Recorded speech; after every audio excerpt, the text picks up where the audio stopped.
국을 싫어하는 이유 세계가 느끼는 불편한 진실. 거대한 나라, 그리고 불신의 그림자. 세계에서 가장 인구가 많은 나라, 경제 규모로는 미국을 추격하고 있는 초강대국. 하지만 세계 곳곳에서 중국이라는 이름이 나오면 박수보다 불신과 반감이 더 먼저 따라붙는다. 대체 왜일까?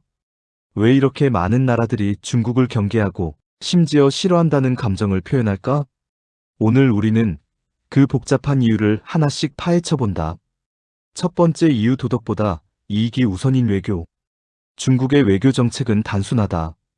중국의 이익이 최우선이다.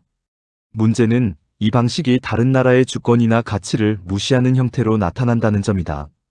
예를 들어 아프리카와 남미의 자원을 확보하기 위해 막대한 차관을 제공하지만 실제로는 채무의 덧대 트랩에 빠뜨려 영향력을 확대한다. 남중국해에서는 국제법보다 힘을 앞세워 인공섬을 만들고 주변국의 어선을 쫓아낸다. 홍콩에서는 일국양제 약속을 뒤집고 반중 인사들을 체포했다. 이런 행동들은 세계에 메시지를 준다. 중국은 약속보다 힘을 믿는다. 그 순간부터 신뢰는 무너진다. 두 번째 이유, 표절, 모방, 기술 도둑 이미지. 중국은 세계의 공장으로 성장했다.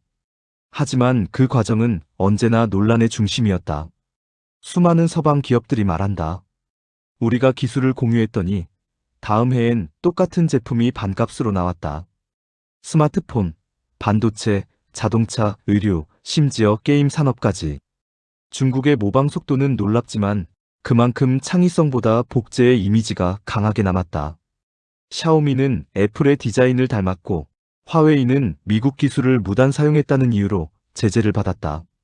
그리고 지금도 해킹, 산업 스파이, 기술 탈취 문제는 국제적 갈등의 불씨로 남아있다. 세계가 중국을 불편하게 여기는 이유는 단순하다. 함께 성장하자고 하면 함께 베끼는 나라, 서로 존중하자고 하면 힘으로 덮는 나라이기 때문이다. 세 번째 이유, 인권의 부재. 세계가 중국을 비판할 때 가장 먼저 꺼내는 단어가 바로 인권이다.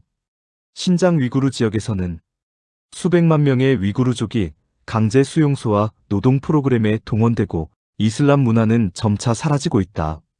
티베트에서는 불교 문화와 언어가 통제되고 수도 라사의 사원에는 감시 카메라가 설치되어 있다. 홍콩에서는 민주화 시위를 이끌던 청년들이 체포되거나 실종되었다. 이런 현실을 목격한 세계는 묻는다. 세계 2위 경제대국이 정말로 문명국가인가? 중국 정부는 늘 이렇게 말한다. 그건 내정 문제다. 간섭하지 마라. 하지만 그 말은 인권을 자국 통제의 도구로 여긴다는 선언처럼 들린다. 네 번째 이유, 정보 통제와 감시 사회. 중국은 인터넷 검열이 가장 심한 나라 중 하나다. 유튜브, 구글, 페이스북, 트위터는 모두 금지. 국민들은 대신 위챗, 웨이보, 바이두를 사용한다. 겉으로는 비슷해 보이지만 그 안에는 철저한 감시 시스템이 숨겨져 있다. 정부는 AI와 CCTV를 통해 국민의 행동을 추적하고 사회 신용점수 제도를 통해 국가가 승인한 인간형만 살아남게 만든다. 그 결과 사람들은 스스로를 검열하며 살아간다. 이건 말하면 안 돼. 이건 정부가 싫어하겠지. 그렇게 자유는 사라진다. 세계는 이런 중국을 보며 묻는다. 그렇게 감시하며 사는 게 과연 발전인가? 다섯 번째 이유, 코로나19 이후의 불신. 2020년 코로나19의 시작점은 중국 우한이었다. 초기에 중국 정부는 사실을 숨기려 했고 바이러스가 확산되자 뒤늦게 통제 중이라 주장했다. 그 사이 전 세계는 팬데믹에 빠졌다. 그때부터 세계 여론은 돌아섰다. 중국은 경고하지 않았다. 정보를 숨겼다. 책임을 회피했다. 코로나는 단순한 전염병이 아니었다. 그건 신뢰의 붕괴였다. 그 이후 중국 불신은 전 세계적으로 확산됐다. 여섯 번째 이유, 경제 침투와 영향력 확장. 중국은 1대1로라는 이름으로 전 세계 인프라를 장악하려 한다. 항만, 철도, 통신망, 발전소. 이 모든 걸 자금으로 연결해 중국 중심의 경제권을 만드는 전략이다. 겉보기엔 상생이지만 실제로는 중국 기업이 건설하고 중국 인력이 운영하며 이익은 대부분 중국으로 흘러간다. 결국 많은 개발도상국이 빚더미에 앉게 되고 중국의 정치적 요구를 거부하지 못하게 된다. 이것이 바로 경제 식민지화라는 비판이다. 일곱 번째 이유 문화의 확장. 하지만 강요되는 동화. 중국은 한류나 서구 문화의 확산을 경계한다. 대신 중화 사상을 강조하며 전 세계에서 중국식 가치관을 전파하려 한다.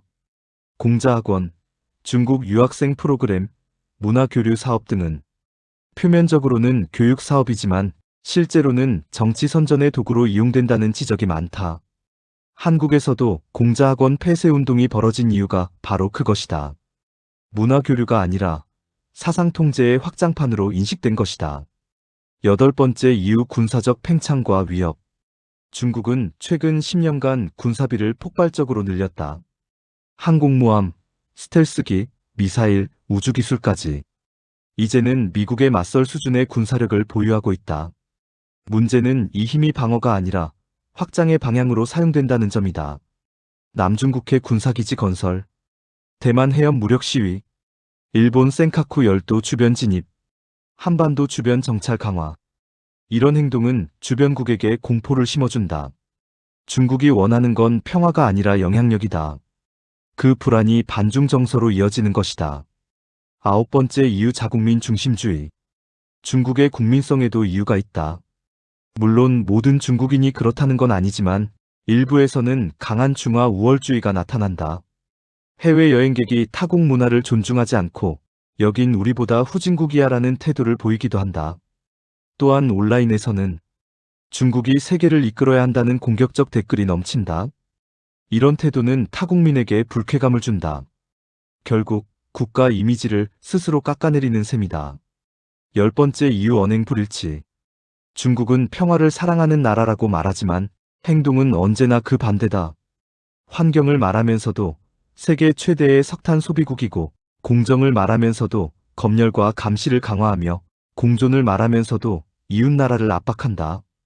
이 모순된 태도는 말과 행동이 다르다는 불신을 만든다. 결국 세계는 중국을 믿기 어려운 나라로 인식하게 된 것이다. 거대한 나라, 그리고 거대한 책임. 중국은 분명 대단한 나라다. 기술력도, 경제력도, 인구도 세계 최고 수준이다. 그러나 그 힘이 다른 나라를 존중하지 않는 방향으로 흘러갈 때 세계는 두려움과 거부감을 느낀다. 강대국이라면 그에 걸맞은 책임을 져야 한다. 이 단순한 원칙을 지키지 않는 한 중국은 계속해서 세계의 불신의 중심에 남을 것이다. 진짜 강함은 힘이 아니라 신뢰에서 나온다. 그걸 중국이 깨닫는 날, 비로소 세계는 중국을 싫어하지 않게 될 것이다.